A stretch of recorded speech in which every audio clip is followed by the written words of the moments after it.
बिस्मिल्लाहिर्रहमानिर्रहीम। अस्सलाम वालेकुम। आज का काम ना रखो कल पर। एक दफ़ा किसी गांव का चौधरी सौदा लेने शहर में गया तो देखा कि किसी जगह पर एक वकील की बहुत ज़्यादा तारीफ़ की जा रही है कि वो तो 100 रुपए की एक एक बात बताता है और हज़ार रुपए का एक एक नुक्ता समझाता है।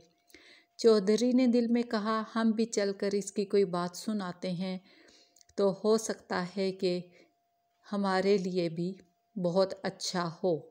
ये सोचकर वो वकील के मकान पर पहुंचा और कहा, वकील साहब, मैंने आपकी बातों की बहुत तारीफ़ सुनी है, कोई बात मुझे भी सुना दीजिए। वकील ने कहा, हम तो एक बात की फ़ीस एक अशरफी लिया करते हैं। यह सुनकर चौधरी का शौक़ और भी बढ़ा और इसने 15 रुपये निकाल कर वकील साहब के सामने रख दिए।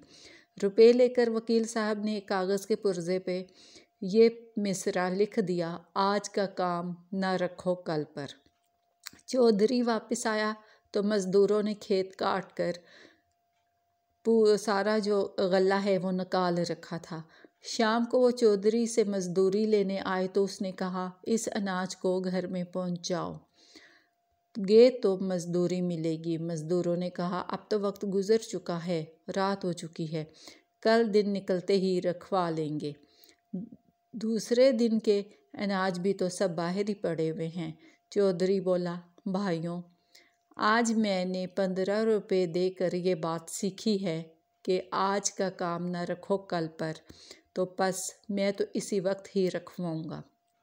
आखिर मज़दूरों को अनाज घर में रखना ही पड़ा। इत्तेफाक से उस रात इस ज़ोर की बारिश हुई कि सारे गांव वालों का गला पानी में बह गया और ख़राब होके रह गया, मगर चौधरी का गला बिल्कुल बचा रहा और बेचते वक्त इसे इतना नफ़ा हुआ कि एक अशरफी के बदले 20 अशरफियाँ वसूल हो गईं।